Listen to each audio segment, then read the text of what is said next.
Assalamualaikum warahmatullahi wabarakatuh. Semangat pagi, semangat belajar semuanya.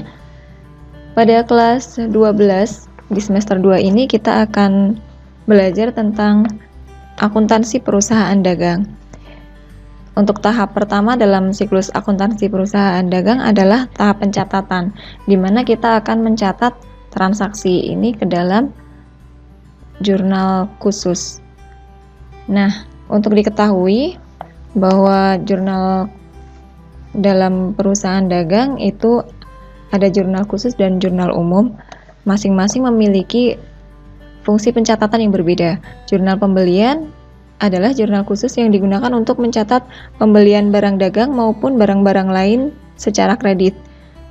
Untuk jurnal pengeluaran kas adalah jurnal khusus yang digunakan untuk mencatat setiap pengeluaran uang kas yang ada di perusahaan.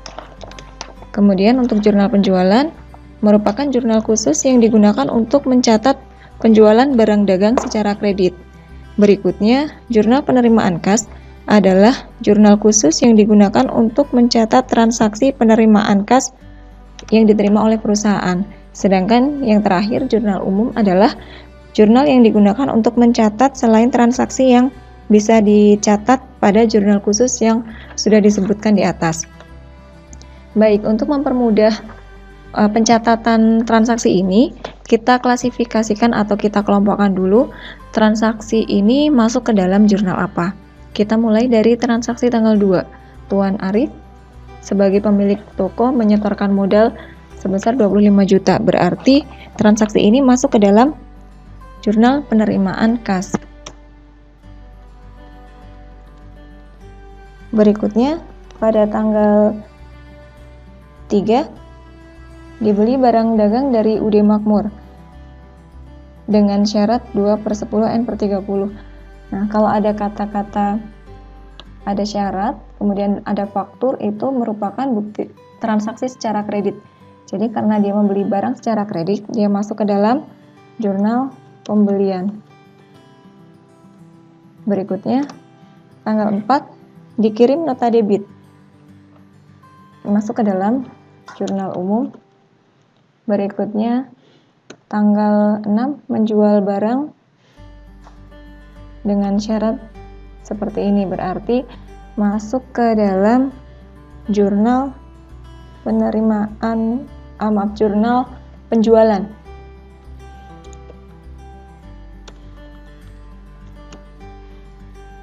Yang berikutnya, tanggal 7 dijual barang secara tunai. Karena penjualan barangnya dilakukan secara tunai, berarti masuk ke dalam jurnal penerimaan kas.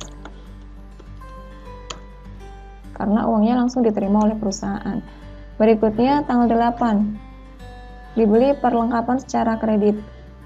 Masuk ke dalam jurnal pembelian. Tanggal 9 menerima kredit dari bank. Karena ada uang kas yang masuk dari bank, maka masuk ke dalam jurnal penerimaan kas. Berikutnya, tanggal 14 membeli barang dengan syarat. Kalau ada kata di depan ada kata membeli, belakangnya ada kata syarat, berarti itu pasti jurnal pembelian. Berikutnya, dijual barang dengan syarat. Ada dijual, kemudian ada syarat, pasti transaksinya secara kredit, sehingga masuk dalam jurnal penjualan. Berikutnya, tanggal 16 dikirim nota kredit.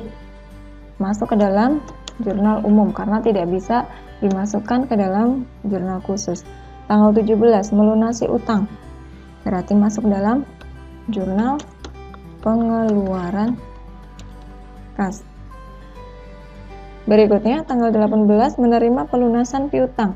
Di depan ada kata menerima, berarti pasti ada uang masuk, sehingga masuk dalam jurnal penerimaan kas.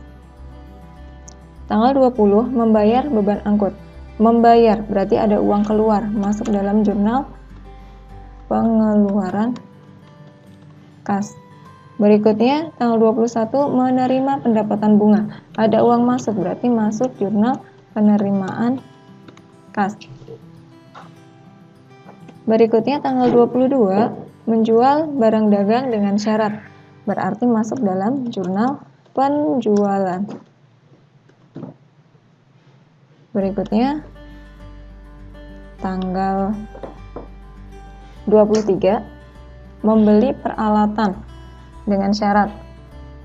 Ada kata membeli dengan syarat berarti transaksi secara kredit, masuk ke dalam jurnal pembelian. Berikutnya pada tanggal 24, membeli barang dagang secara tunai. Artinya uang kas langsung digunakan untuk membeli, sehingga uang kas langsung keluar, masuk ke dalam jurnal pengeluaran kas. Berikutnya dijual barang secara tunai, berarti ada uang kas yang langsung diterima, masuk ke dalam jurnal penerimaan kas. Berikutnya tanggal 27,